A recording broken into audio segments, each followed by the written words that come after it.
the game. You don't play to just play. Come after me. I'm a man. I'm for you.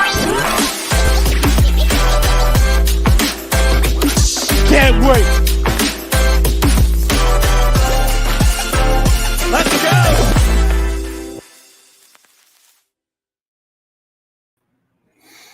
Good morning. Welcome. It is Coffee and Sports. It is the morning show here on Sports Empire Network.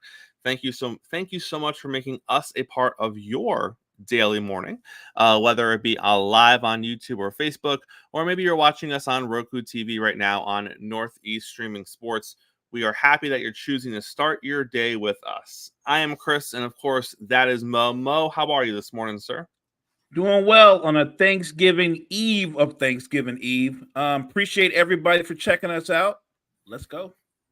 Mo, there was a football game last night. It was the Super Bowl rematch. It was the Chiefs and the Eagles. And Mo, it was a tale of two halves.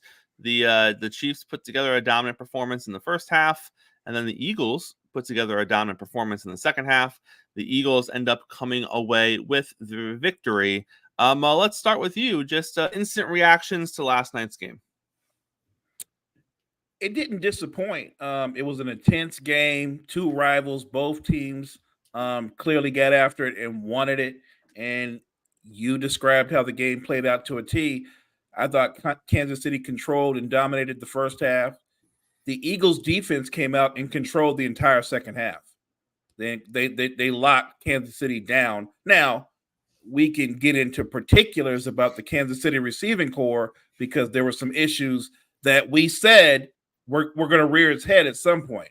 And when you look at the Chiefs as a whole, that's going to be a problem going forward no matter what. As great as Mahomes is, as gifted as Kelsey is, if a team commits to being physical with Kelsey and bracketing him and saying, we're going to let your other guys play one-on-one, and we think we can cover them, that's going to be a problem. So let's start with Kansas City. Obviously, they lose the game. On the final drive of the game, a touchdown pass is dropped by Valdez-Scantling? Yeah, Valdez-Scantling. And then after that, a first down pass is dropped by the tight end Watson. Would those two have resulted in Kansas City wins? Maybe. Obviously, if the touchdown pass is caught, there's still 1:40 to go. Right. Plenty of time for the Eagles to get the ball and go do something on the other side. So who knows? Obviously, if the first down pass is caught, there's still, another 55 yards to go to get down the field and score a touchdown. So who's to say that's going to happen? Earlier in the game, in the second half, there was a drive deep into Philadelphia territory inside the 20-yard line, where there was a fumble by the tight end, Kelsey. Obviously, no points come away on that drive. So, again, and Mo, we've talked about this, and obviously it's only popped up a couple of times this season. But if you are a Kansas City fan, a couple of times is too many times, because a couple of those times it's popped up, it's resulted in losses. You need reliable people that are not named Travis Kelce. I'll take the Travis Kelce fumble out. Everyone has their day. Tyreek had a fumble a couple of weeks ago. It happens, right? Like your number one has days where they do some non-number one things. It is what it is. If you don't have a reliable option outside of Travis Kelce, this is what you're going to experience sometimes, because let's be honest, before the number two option in this game was Watson the entire game. Right. Like he and now it wasn't coming into this game, Mo. No one said, well, Watson's been putting together a few good weeks. He's going to have a good one. No, that's not how it works with Kansas City. You come in saying, hey, Kelsey's going to be the guy. If we take Kelce away, it could be A, B, C, D, E, F, G that he goes to, not because they're all that good, because he has 7 other options that are all average to below average, and he has to go somewhere else, and he's going to feed the ball to one of those other 7 options, and hopefully they have a big game. Watson was having a pretty decent game considering what he's done this season, But then the moment came, the shot came, and you have a wide receiver in MVS who hasn't done much the entire game, but he had a touchdown in his back pocket, and he couldn't make the play, Mo. And I get it. He's paid to make the catch. I understand that. But let's be honest. He's not a 1. He's probably not a 2. You're probably looking at a good 3. And you're looking at a guy that, didn't have much rhythm last night. And it was a big catch in a big moment underneath the bright lights. Oh, by the way, it was also some weather out there. I get it. He's paid to make the catch. It's not that easy. You don't just turn it on. Like you don't do nothing all night and then say, listen, go make the winning catch. Not everyone's that way. Right. Everybody's not cut from that cloth. And look, if you know anything about Valdes-Scantling, one of the fastest guys in the NFL, but he doesn't have great hands. He doesn't have a great route tree. He runs one route really well. The deep ball. It's a go route, right? He runs a 9 route really well. So, yeah, look, I'm going to give credit to Philly for winning. I don't want to make it about what Kansas City didn't do. In the end, Philly made the plays that they had to make. And look, if you told me Patrick Mahomes was going to throw the ball 43 times and only have 177 yards passing, I'd have been like, no way. No way. Even on a bad day, there's no way he doesn't get at least 200 yards passing. So that's credit to the Phillies defense in combination with their lack of explosive talent. I'm talking about Kansas City on the outside. On the other side, I thought Kansas City's defense was terrific all night. They shut down arguably the best receiver in football right now. And what that did is, though, it opened up avenues and opportunities for Devontae Smith, who was effective last night. But other than Devontae Smith and Swift, I thought they shut the Eagles' offense down. I mean, I think Kansas City has a capable defense, but you wouldn't call it a top 5 defense. But they looked elite last night, in my opinion. Eagles fans are going to come away from this game, Mo, calling themselves Super Bowl favorites, and I'm okay with that. I'm okay with an Eagles fan walking away saying we're the best team in the NFL. We're better than the Chiefs. I have no issue with that. They proved last night they are better than the Chiefs. Like you said, it's a matter of the plays you make as opposed to the plays that you don't. You could argue that the Chiefs had the game-winning touchdown lined up, but they didn't make the play. So there's a lot of teams every week that can argue they had the game-winning lined up and it didn't happen, so you lost. So I'm okay with the Chiefs, the Eagles walking out of here as Super Bowl favorites. I will say this, though, and I would say this about any team in any situation when it comes to this type of game during the regular season. If they meet again, which obviously means it would be the Super Bowl, the conversation for me doesn't turn to, well, the Eagles won Monday night. The conversation turns, well, the last time they faced in the Super Bowl, the Kansas City Chiefs won. And that's what I'm going to look at if there's a Super Bowl rematch, because that's what happens, right? When you're on the biggest stage of them all, we're not going to sit here and nitpick a Week 11 game. What we're going to say is, well, what happened the last time these two were in the biggest game of their lives? And that was against each other in the Super Bowl, and the Chiefs won that one. So take it for what it's worth, Eagles. It was a great night for you. I think you are and should be considered the Super Bowl favorite in the NFL right now. But if you get back to the Super Bowl and it's the Chiefs on the other side, don't be upset when someone says, well, they beat you last time in the Super Bowl, and people overlook the Monday night game. Don't be upset by that. It's a different standard when you're playing for championships and they're not looking back at regular season games anymore. Mo? No, I agree with that point of view.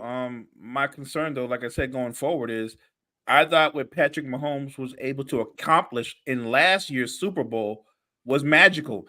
He didn't have the gaudiest stat line he's ever had. But again, we were talking about a guy who had no number 1 receivers, and a couple of the number 2s that got injured. They were out there playing with 3s. There was a running back that was playing wide receiver at one point. And he found a way to manufacture offense with that crew. And I think great players can do that. I don't know if he can do that again. Not if he's got to do that through the course of the season. Going to the playoffs, I don't know if he can do that again. I think that's asking a lot, even if somebody as gifted and as great as he is. I'm not saying that these two teams can't very well match up, because I agree. I think, look, I'm a Niners fan, but I think the Eagles are the favorites to get back to the Super Bowl. And I think Kansas City, if they're not the favorite in the AFC, they're right there. They're right next to the favorite. So it's possible, but I would be shocked if they met again and it was the same outcome. Even though we know what happened last time, I'm just saying he's going in there, and I don't think I don't think he has all the weapons needed to defeat Philadelphia this time around. Well, we're taking a quick break. When we get back, JG is going to be on the show. We got some baseball stuff to talk about. We got some Hall of Fame baseball stuff to talk about. That's happening right on the other side of this break. Don't go anywhere. It's Coffee and Sports. It's the morning show here on Sports Empire Network. Hey, y'all, I'm Key. And I'm Jory, and tune in to Hoop Dreams and Touchdown Queens every Saturday at 5 p.m. over on Sports Empire Network. And don't forget, also watch us on Roku TV at Northeast Streaming Productions. So tune in. Welcome back. It is Coffee and Sports. It is the morning show here on Sports Empire Network. We are joined now by JG. JG, how are you this morning, sir? I'm doing good. How you guys doing this morning? Morning, JG. JG, happy to have you here. Let's start with this. It's happened. Yamamoto has been posted. The 45-day negotiating window is now open. Obviously, he has been linked to a lot of different teams. JG, we're going to put you on the spot right out of the gate this morning. If we gave you a briefcase with $1 million in it and told you that we would triple it, all you got to do is pick the right team. What team is going to sign him? Man, that's a fun name. I wish that was actually real. I know. The talks of the New York teams, the Yankees and Mets are really involved in Yamamoto's beginning of negotiations with Yamamoto. I know the Dodgers are heavily involved into Yamamoto as well. So you have some of the big spenders that are interested in his services currently. So if I had to take a guess on it, I would have to say the Yankees are the favorites. I think the Dodgers are really close. I'm not sure how close the Mets are and what the odds are that the Mets are going to get or are going to push for Yamamoto, but I think it's the Yankees and Dodgers are a two-team race to try to sign him. And I'm going to lean a very tight lean to the Yankees. Obviously, pitching is what they need. They, get Dodgers are the same boat. They need pitching. Both teams have money to be able to spend. But I think the Yankees are going to push a little bit more for his services. I think there's a little bit more of a tie into the, we talk about the Japanese culture with Major League Baseball teams. The Yankees are one of those who have a heavy culture in recent years, in the last 15, 20 years. I think that matters a lot to the Japanese players that come over from Major League Baseball, from Japan to MLB. And I think as of right now, I have to go with 55%, a very tight odds here. But I think 55% he signs to the Yankees. JG, the Hall of Fame ballot came out yesterday for Major League Baseball. Obviously, lots of different opinions always surface when we start talking about the Major League Baseball Hall of Fame. Some of them are arguments we've been talking about for decades now. But within those arguments, there's always a new group of players. And we're going to get to the new group of players in a second. But let's start here. Let's start with someone who is in their final year of eligibility for the Hall of Fame. He received 55% of the vote last season. That is Gary Sheffield. Do you think in his final year, Gary Sheffield gets enough vote to get into the Hall of Fame? Do you think he should be in the Hall of Fame? That's not a good face. That is not he should be in the Hall of Fame face. I don't think he's going to get the vote. I think there's a lot of conversation again. It's so hypocritical how voters, view. I'm going to contradict my own self and my own argument here, what I've made over the years of talking with people about the Hall of Fame. But, Sheffield, there has been small conversation. Is he on the PED list, or is he one of those athletes who have been affected by the PED speculation? And how does it affect him going forward into this conversation of MLB Hall of Fame? I think that has been a factor. Is Sheffield a Hall of Fame? I don't view Sheffield as a Hall of Fame player. If you even take out the conversation of of PEDs. And I know and I'll say this: it's a small assumption. It's never been an accusation for Sheffield. And also, I'll go and say that I want to make sure I'm very clear on that part. But for Sheffield, and I love Gary Sheffield. He is a former Atlanta Brave for a very brief time. But for what his career is, he's a really, really good player. Has he ever been one of the great hitters at that time, or was he in the conversation with the great hitters of that era? And I know it's so hard to really say yes and no, but no, he was a very dangerous hitter. But I don't think we have a conversation saying, was he a great hitter amongst those who were Hall of Fame caliber players? And I have a hard time saying yes to that. And that's why 55, he may get a bump increase to the vote. He may get close to 60%, but that's not enough to be a Hall of Famer. So he's a borderline. He's one of those guys who are your borderline yes, no. It just depends on how you view his career as one of the elite hitters.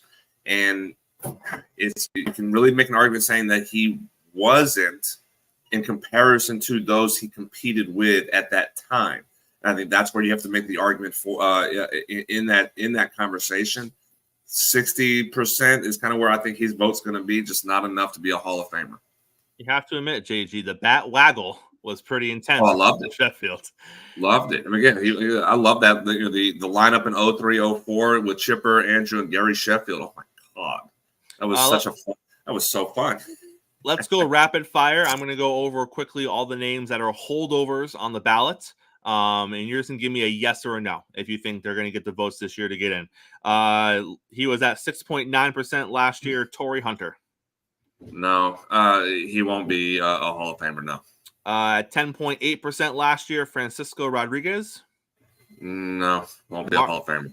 10.8% Mark Burley. No, won't be a Hall of Famer. 12.9 Jimmy Rollins. No, not a Hall of Famer. 15.4 Bobby Abreu. No, not a Hall of Famer. This one breaks my heart. 17% Andy Pettit.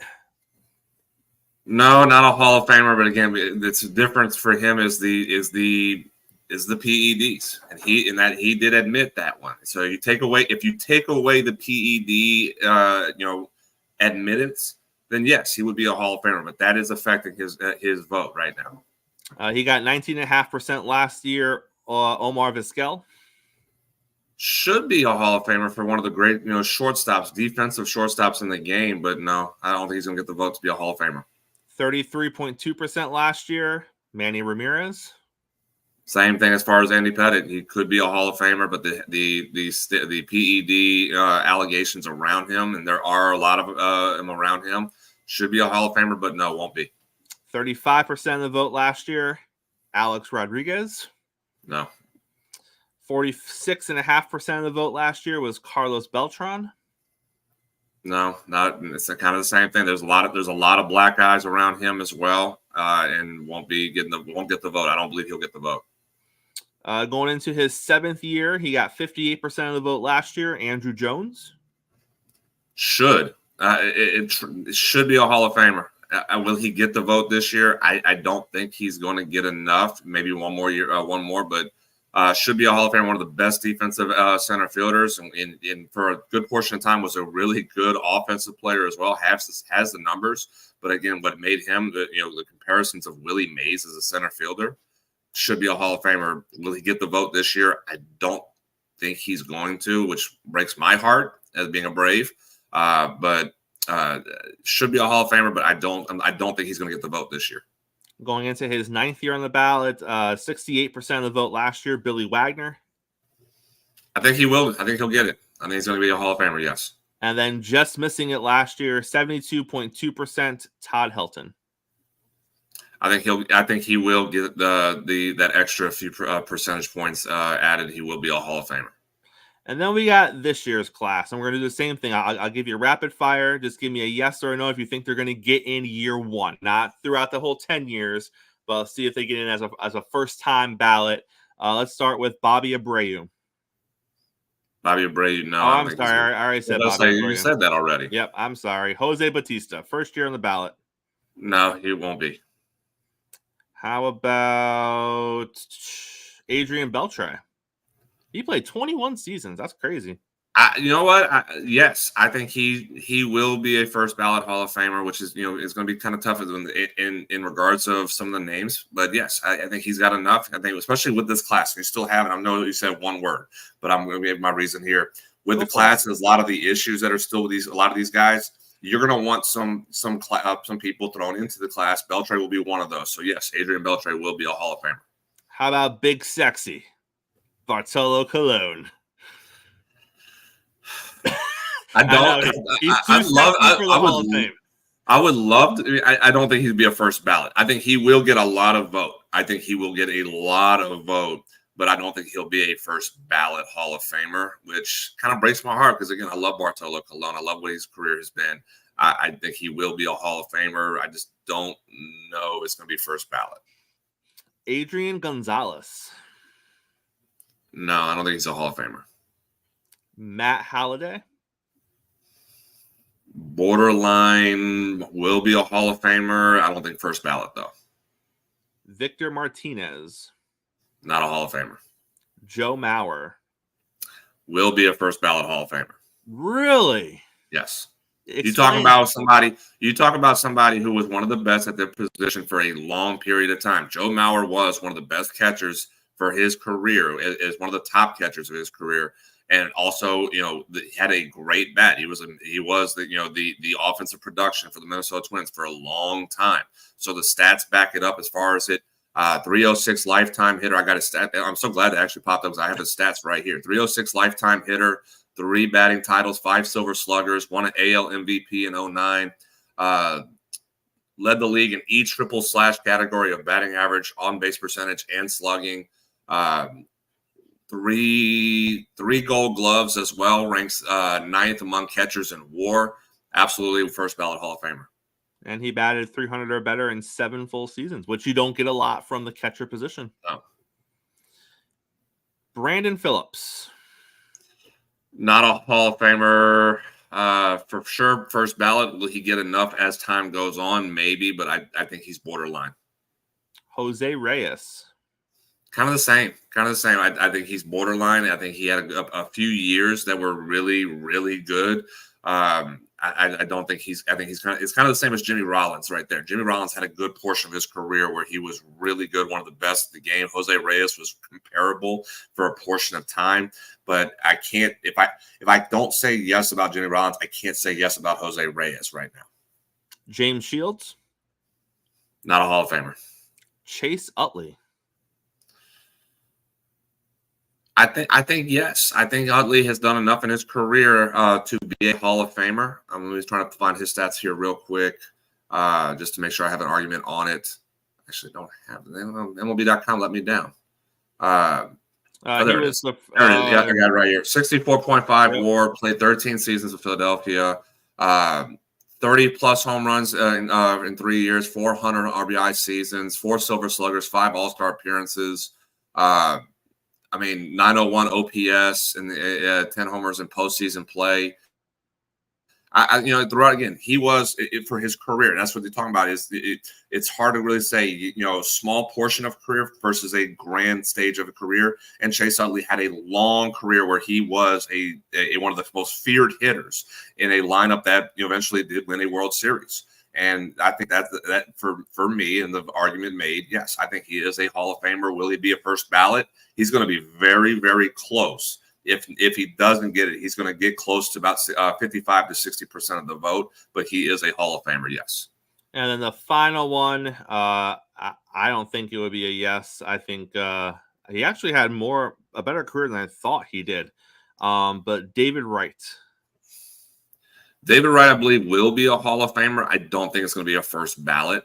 And as you said, it's one of those. He's one of those names that just sneak up on you. Like really, like he had that kind of a career, and he did for first full major league year at 05. Slash 302, 384, 505, 208 RBIs. Not essentially high number from there, but he had a 44.4 WAR during that, which was 6th and most in MLB. He had a really good career. I think he's going to be in the argument, But the question is in that era that he played in, you had Scott Rowland, you had for a portion of time Chipper Jones was in there, and then it was Chipper in the back end of his career. Same with Scott Rowland in the back end of his career. But you had really good third basemen that he was comparable to. The question I have to ask was David Wright equal or better than those names that he was competing with, and that's where I have a hard time saying yes. Will he eventually be in the Hall of Fame? I think he will. Will he be a first ballot Hall of Famer? I don't believe so. No. JG, before we get you out of here, we got to ask a question that everyone's thinking about this week. What is your favorite Thanksgiving side? All right, so I'm going to show my Louisiana roots here because I just saw my dad a couple of days ago. We're having Thanksgiving with my dad here in Dallas-Fort Worth, and my best one, again, it's oyster stuffing. It is one of the best dishes. Love it 100%. It's a staple in our house, and again, Louisiana Thanksgiving is one of the best. If you haven't had it, again, just the food that we have all the way down from our turducken to our crawfish etouffee. But the oyster stuffing is a must-have on the table for me. So that's where I would go with my favorite side. Hey, you heard it here, Mo. Oyster stuffing is the way to go. It sounds delicious. I'm down. JG, we appreciate having you here. Obviously, we won't see you Thursday because you'll be having your oyster stuffing, and we got things going on as well. So we'll see you next week, sir. Yes, I'll be back in Arkansas with you guys. I'm in Fort Worth now, so when I'll be back in Arkansas over the weekend, and then I'll be back with you guys next week. Looking forward to it. Have a good one. Hey, y'all as well. Happy Thanksgiving, guys. You too, JG. Mo, always great having JG here on the show. Hey, you heard it from JG. If you haven't had the oyster stuffing, make sure you check that out this week. I'm curious about it now. I mean, it sounded good, and the way he was talking about it, yeah, I'd like to try that. It's intriguing. All right, Mo, let's take a quick break. When we get back, we got a lot of NFL stuff to talk to. We got things to still break down from Week 11. We got a ridiculous Josh Allen quote that I want to get into. We got suspensions taking place in the NFL that should they have happened, should they not have happened? I'm not quite sure. And then we're going to look ahead at the upcoming month for some of our biggest playoff contenders. We're going to do all of that right on the other side of the break. Don't go anywhere. It's Coffee and Sports. It's the morning show here on Sports Empire Network. What's up, everybody? It's Cottrell Simpson with Wire to Wire Sports Podcast, where we're going to cover all things breaking news, sports related. We're going to preview games, and we're also going to give you our reaction to the games that have happened before. You can catch us on Wednesdays from 7 p.m. to 9 p.m. And if you miss us there, no worries. You can also catch us on Roku with Northeast Streaming Sports Productions from 8 a.m. to 10 a.m. Hey, and listen, if you're not into all sports and just NFL, we have Sideline to Sideline. That's on Thursday nights from 7 p.m. Eastern Standard Time to 8 p.m. We'll break down the NFL week, the Thursday night game, and we'll preview all NFL action. And if you're like me and college football is your fix, tune in every Saturday morning at 10 a.m. for Coast to Coast College Football pregame show.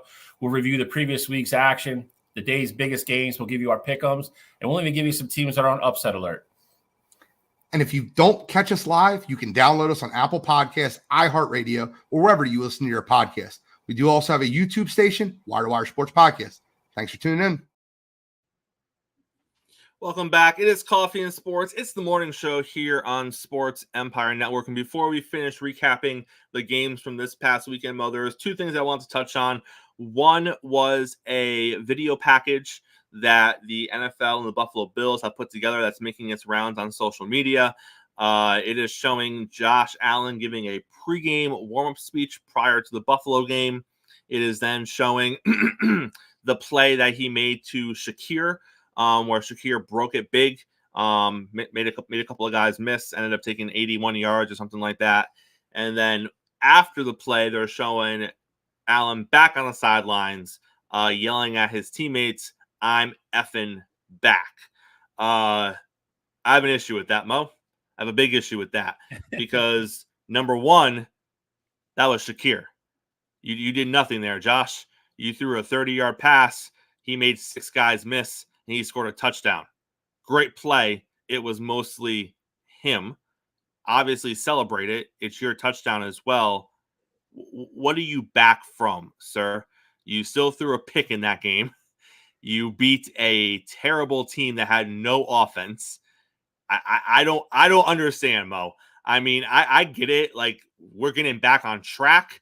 And I would love to sit here and say that's what he meant, but we know that's not what he meant.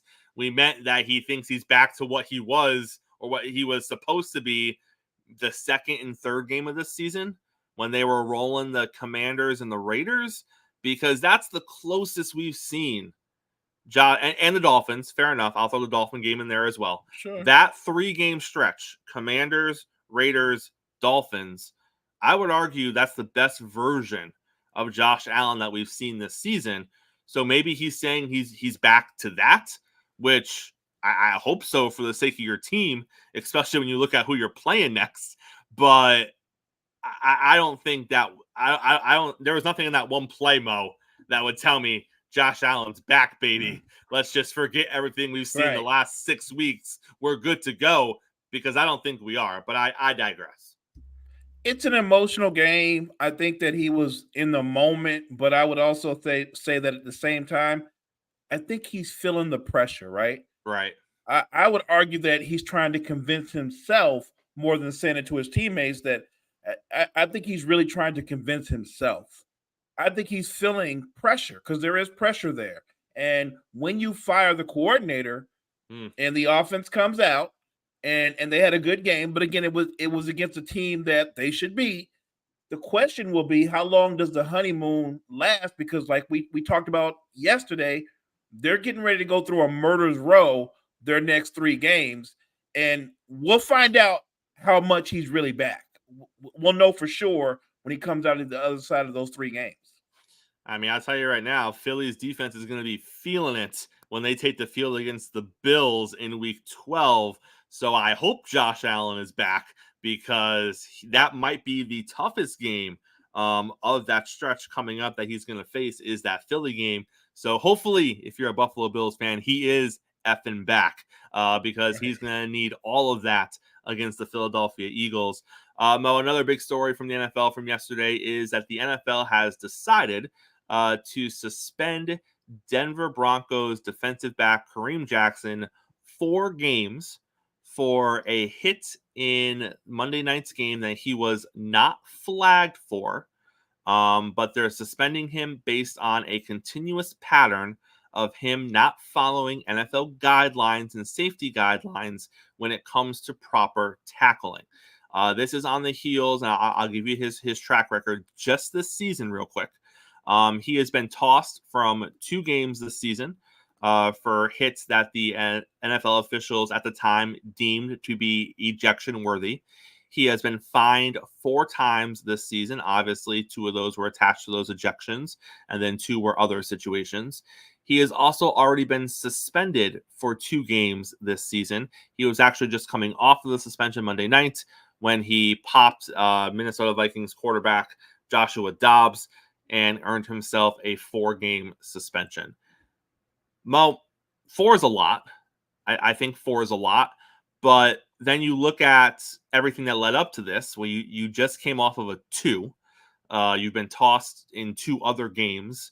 You've been fined 2 other times unrelated to the other 2 ejections and what have you. For me, although I still think 4 is a lot, I think I would have been okay with 2 more, since he's losing paychecks as a result of this, I believe.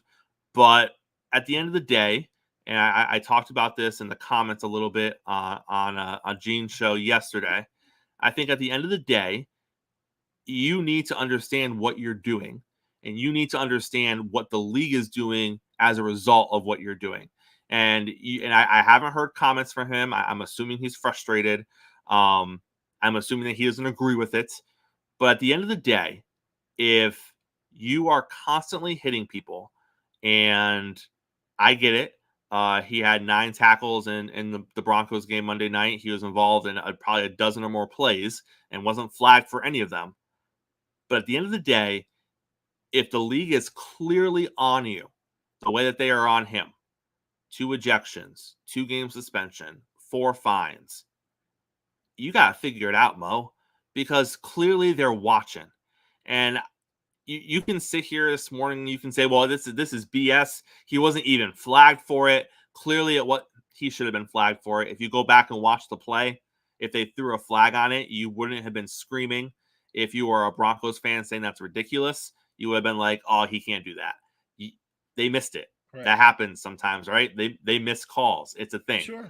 But I don't care that they missed a call. I care about this player having a history in just this season, 11 weeks, to the point where it's on you, guy. You got to figure it out. You got to figure out a way to stop getting the attention of the league and the officials when you're doing your job. Because whatever you're doing right now, it's not working. And it sucks. It sucks that you got topped for 4 games, but you put yourself in this spot when you get ejected twice and you rack up 4 fines and you already racked up a suspension this year for doing this nonsense. I feel bad that it's 4, but I'm okay with it. I think your pattern of behavior matters. It does. And he's got to adjust to the fact that I think I saw you in the chat say, but the league is watching him. Mm-hmm. And he's got to know that. And this recent episode, they will be watching him when he comes off of that suspension.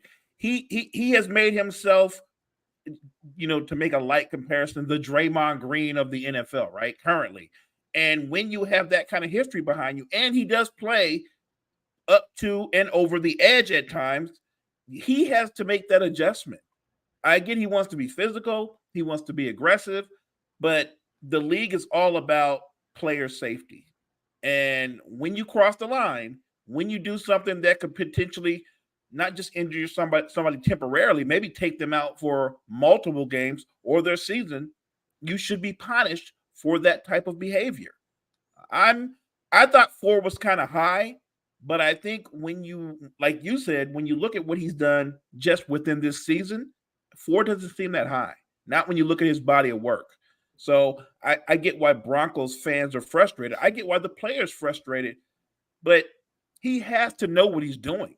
He has to be aware. And his teammates, his defensive teammates who rely on him, they have to be frustrated. Like, yo, we know you want to make plays, but we need you on the field. We need you not to miss games. Make the adjustment. So instead of going for the big hit or the late hit, make the cleaner hit. Tackle them by their ankles or their legs. And I get it. More and more, the NFL is giving defensive players these small target zones. And that is a hard adjustment to make in seconds if a guy comes over the middle, because you don't know if the receiver is going to catch the ball, because a lot of receivers now, they catch the ball, Chris, and they go straight to the ground, right? Yep. To avoid the hit. Well, you don't know if they're going to duck. You're launching yourself. So I get it. It all happens so fast, and the officials have to make a quick call on a bang play. But the same way the officials adjust, the players have to adjust. And Mo, this isn't a conversation about the state of the league. This isn't a conversation about the rules in the league. This has nothing to do with the current environment of the NFL. We could argue for days about what the NFL is turning into. It's irrelevant. What is relevant is these are the rules. These are the rules you have to operate inside of. And if you choose not to operate inside of them, and I think he is making a conscious choice, there's going to be hiccups, right? There's going to be things that happen sometimes where you didn't think it was going to be that kind of hit and ended up being that kind of hit. That's fine. That happens to everybody. That's not what's happening to him. He's choosing to play with a certain edge. He's choosing to play a certain aggressive way, and he's getting rung for it over and over and over again. And to your point, Mo, they're going to be watching him when he comes back. This is very similar to the Ndamukong Suh, who developed a reputation as a very dirty player in the league. And what would happen with Suh is that when questionable things happened and he was in the middle of it, sometimes he caught flags for it. Sometimes he would get penalized when people kind of flopped around him when he was, doing a little extracurricular that you may not see another defensive player get flagged for, because Suh had that reputation of taking shots at players. He had that reputation of being on the other side of the line, if he could, to be a little aggressive or to get his point across. It's not apples to apples, but you don't see a lot of this in the NFL, Mo, because guys don't want to be on the other side of the line. Guys aren't trying to get away with stuff. So it's just one of those things where he needs to figure it out. He's lost 6 games this season because of it. Obviously, there's going to come a point where Denver is going to look at him and say, listen, this is ridiculous. We pay you to be here. You missed 6 games this year because of this nonsense. Clean it up or clean it out. And you don't want to be in that position if you're him. And they just got back into the playoff picture, right? Right. He's a big part of their defense. Like, he is actually a good football player. He is. So he does matter. And the loss of him is going to impact that defense big time. Let's get back to some of the games that happened this past weekend, Mo. The Rams surprisingly knock off the Seattle Seahawks. This Seattle team is up and down. They're probably going to make the playoffs as a wild card.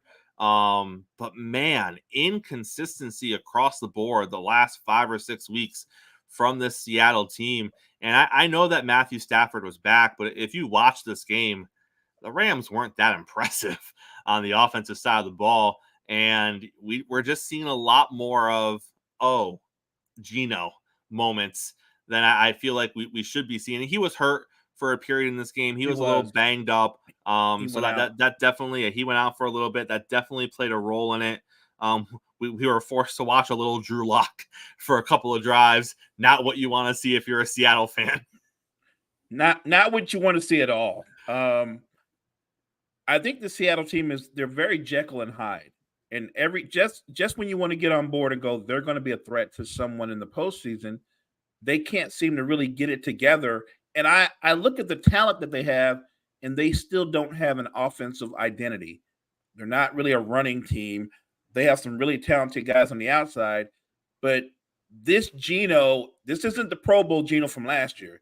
This isn't a bad Geno, but it isn't that guy. He's not playing that well. And I thought for them to be a real threat in the NFC, they needed Pro Bowl Geno. And they're kind of getting a mix of Pro Bowl Geno and the Geno that we saw for the better part of a decade. And, in all fairness, the Seahawks are 6-4. They're only a game out of the division. They have a 2-game lead in the wild card right now. Those are all the positives, right, Mo? Sure. Here's the negative side of this situation. Kenneth Walker is injured, so we don't know what that's going to look like, for the next few weeks. And I talk about the next few weeks because here is their schedule for the next 4 games. San Francisco, Dallas, San Francisco, Philly. That's a rough schedule. That's rough. That's not what you want to see for the next 4 weeks when Geno's playing up and down football and he's got a little bit of an injury. Walker, who's been a consistent piece on your offense, he's banged up now. The division's basically on the line because you got both your games coming up with San Francisco. You would hope that you could at least split those, if not sweep them. Split. Maybe if you want to go for the division.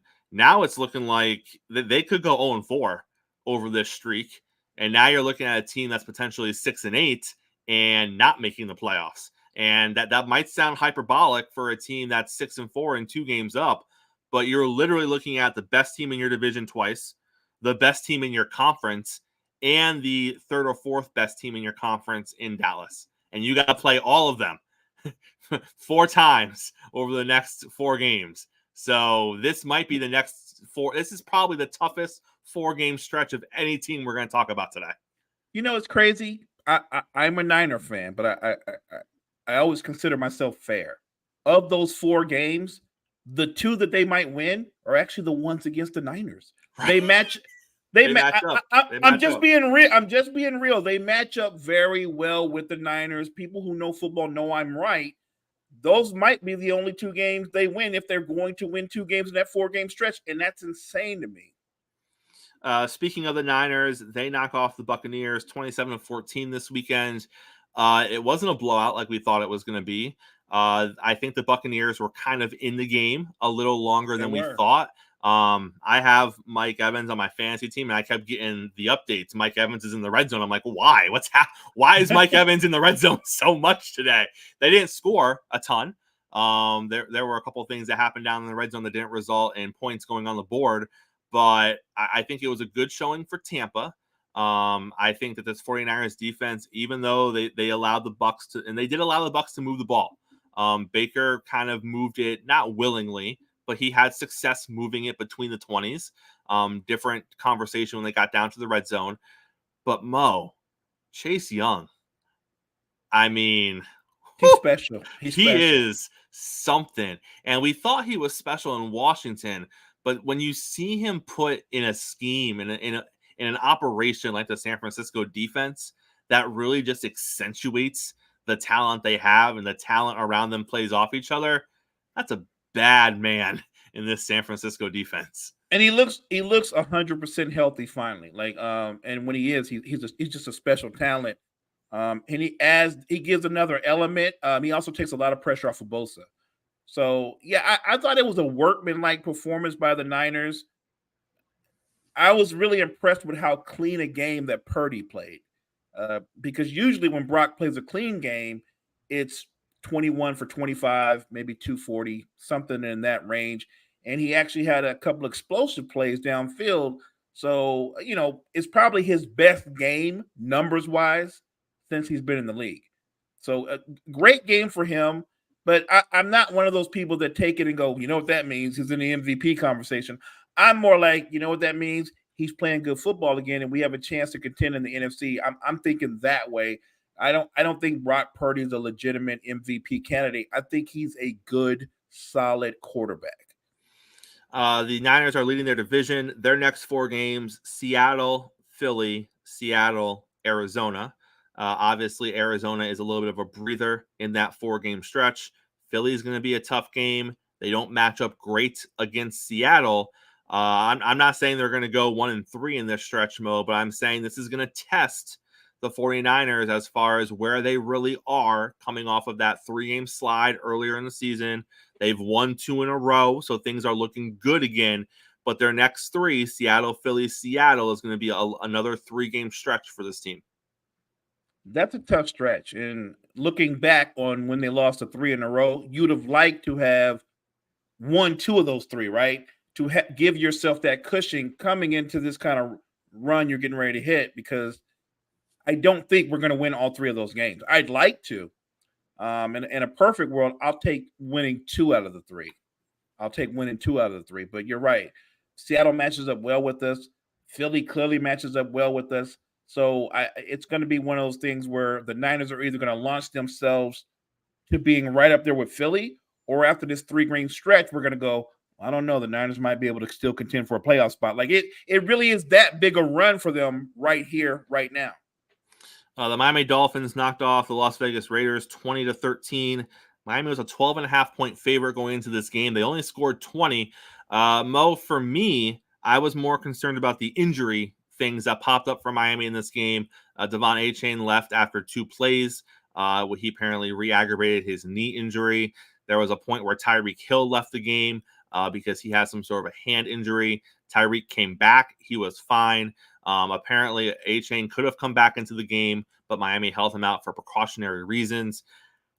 Obviously, I would prefer Miami to have won this game by 30. I would prefer to see them hang 35 on the Raiders. But Mo, I will say this. You need to win the games on your schedule. The offense isn't going to put up 35 points every single team it plays against, regardless of what defense you're playing against. This happens sometimes. And Miami has done this thing this season where they beat 500 or less teams by a lot, and they lose to winning teams. And they haven't really been in a close, scrappy, it could go either way kind of fight like this. And I don't care who it was against, they got one, and they won that one. So I was happy to see them, perform in a close game. And more importantly, Mo, I was happy to see the defense rise to the occasion. Ramsey had a couple of interceptions. Our linebacker, Jalen Phillips, had a pick late in the game. The defense got to Aiden O'Connell. I like where the Vic Fangio defense is rolling. And I think that it's a good time to see the defense rounding out the way that it is. And you have to give credit when your team doesn't play its best game. Like you could argue Miami didn't play that well, but when you don't play well and you still find a way to win, that matters. And I don't get caught up in it was the Raiders or it was the Steelers. If you lose that game, we can have a different conversation. But if you find a way to win it, and you didn't play your best football, then that's all that matters. Look, we've talked about Philly all year long. They haven't played their best football, but they just keep winning. And you got to give them credit for that. They find a ways to win football games. And I think this was one of those kind of gritty, physical, old school games that the Dolphins gutted out. So you take the win and you hope that you get your guys healthy. And I like what I saw from Jalen Ramsey because he looked athletic. He looked explosive. That's a good thing for Miami. Yeah, Ramsey is top 10 in interceptions in the NFL this season, and he has played 3 games. So I'd say that Jalen Ramsey is looking pretty good for himself. The Dolphins' upcoming schedule: New York Jets, Commanders, Titans, New York Jets. Obviously, anything can happen, but the Dolphins have to be liking what they see ahead of them, as they are 7-3 and hoping to really create a nice cushion for themselves before they come up on their last 3 this season, which are Buffalo, Baltimore, and Dallas. That will be their 3-game test, but it won't come until the end of the season. So we'll see if they can handle business over the next 4 games. Speaking of the Eagles, like you said, Mo, they're playing great football. At times, it's not looking like it needs to look, but they're still winning games. They're coming up on a pretty tough stretch. Actually, they're in the middle of it. Kansas City was the start of their tough stretch. Their next 4 games: Buffalo, San Francisco, Dallas, Seattle. It's hard for me not to look at that and say that I don't know if they're going to win all 4 of them, but I think they're going to be favored in probably at least 3 of them. At least 3. Probably all 4. If they beat Buffalo, they'll probably be favored in the San Francisco game. They're going to be favored in the Dallas game. They're going to be favored in the Seattle game. So the only way I see them not being favored against San Francisco is if Buffalo shells them. I don't think Buffalo is going to beat them. So they're going to be favored in all these games. But that's what happens, right? When you are the favorites, you get to the Super Bowl and you are, the best team in the league or one of the top 2 teams in the league, you're going to be favored against other good teams. This is going to be a great, great test for them, Mo. And I think that Buffalo can actually play well, and Philly will still win the football game. I think Philly's the better football team. So I think those can all be actually very competitive football games, but you're asking me who's the best team in all those matchups? The best team in all those matchups is Philly, until somebody proves me wrong. Dallas did what we thought Dallas was going to do, although, Mo, this game was a lot closer late than I thought it was going to be. I mean, there was a point in the third quarter where it was like 17-10, and I was like, what is Dallas doing down here? But then they turned the juice on. They ended up winning it in a blowout, 33-10 in Carolina. Like I said, that's what we expected Dallas to do. No surprises there. Same thing in Tennessee. Or it was in Jacksonville, excuse me. The Jaguars win 34-14 over the Tennessee Titans. It was kind of competitive early, but Jacksonville pulled away as we expected them to in the end. Good bounce back win. Yeah, great bounce back win for sure. Let's take a look at the AFC here real quick, Mo. If you're looking at the Ravens next 4 games: Chargers, bye week, Rams, Jaguars.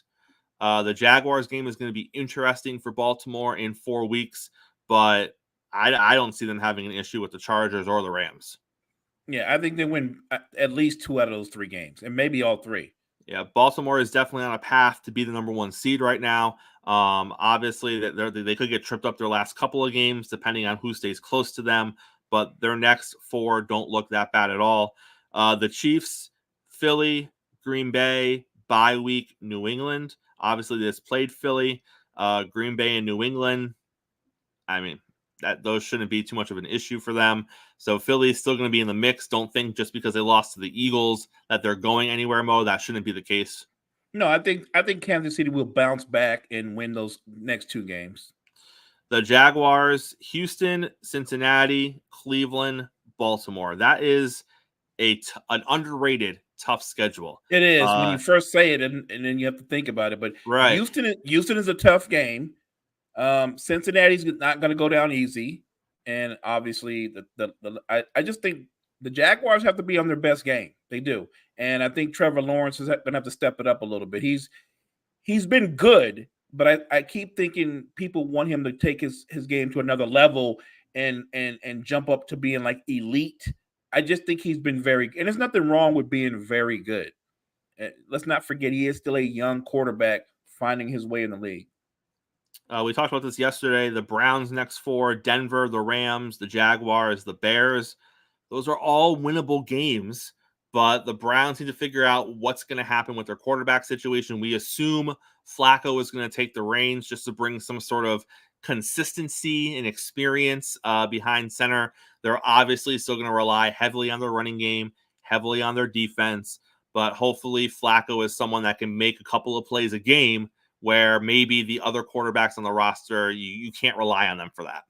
Well, look, Joe can make throws that the other two can't make. The downside is he has zero mobility. Statue. So if you can't get rid of the ball, he's going down. So yes, he's going to have to get the ball out a lot quicker than what he's known for, and he can be effective that way. I don't think they're saying all the right things, that he's just there as an insurance policy. I think he's going to play. That's what I believe. At some point, Joe Flacco's going to play.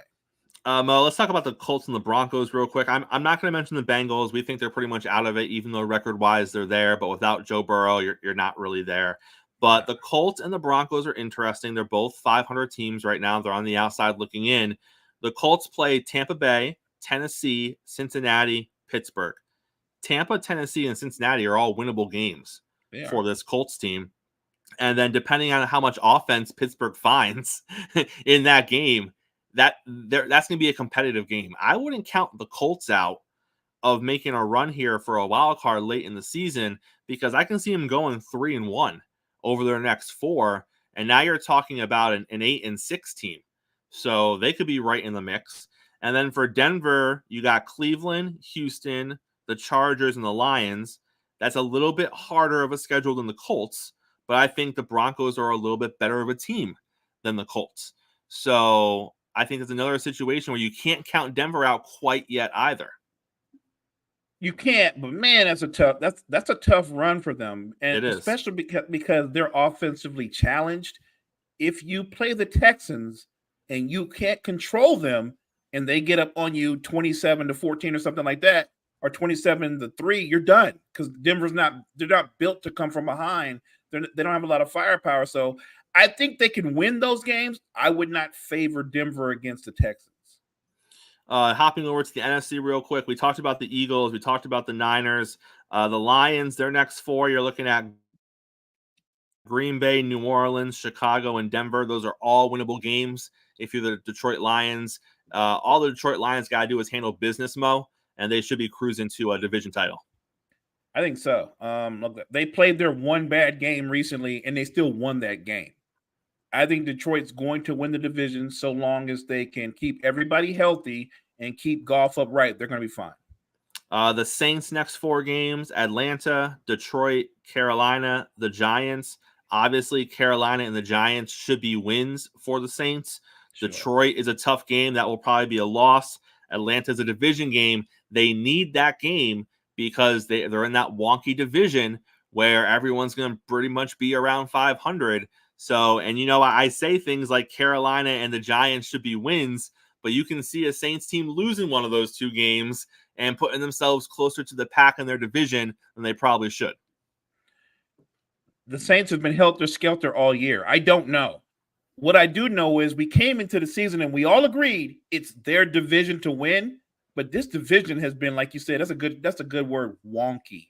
So I know what games they should win. I wouldn't say it's a lock with New Orleans because I don't know what version of the Saints are going to come out from week to week. And then obviously, last but not least, the Vikings are the last team in the playoffs right now in the NFC. The train got derailed a little bit this past week, but their upcoming schedule is favorable to them. They go Bears, bye week, Raiders, Bengals. They'll probably be favored in all 3 of those games. And if they were to go 3-0 in that stretch, it would almost be a lock for them to get a wild card spot. And then don't forget, the Vikings play the Lions 2 out of 3 games to end the season. So if they're within 2 games of the Lions going into that final stretch, the division would still be up for grabs. I think they're going to be in a position to compete for the division. I've got Detroit winning it, but I do think that the Vikings win these next 3 games. I'm not off the Josh Dobbs train yet. I think that train is still rolling. I think it's still rolling. All right, Mo. Good show here on a Tuesday morning. We appreciate everyone in the chat and JG for coming on. Close us out, sir. Appreciate everybody for checking us out. Thanks for everybody up in the chat. Check out all the great content that we have on Sports Empire Network. Check out the Empire. Make sure you join us. Same time, same place tomorrow morning. We're going to break down all of the Thanksgiving games. We won't be here on Thursday, but when we're back on Friday after Thanksgiving, we'll recap all of those. But if you want to talk some Turkey Day football, it's happening right here. Coffee and Sports, the morning show. Same time, same place tomorrow morning. We'll see you then. I mean, you can see right now, without LeBron, Lakers are struggling. Let me tell you about a team I hate, all right? I know the Dallas Cowboy fan is here, so I had to make sure he knew how much I hate this team. I'm ready. I've often said that the people who run baseball, they try very hard to ruin it. I'm from Brooklyn. I don't have a problem saying it to his face. Oh, I'm from Brooklyn. Hey, guys, any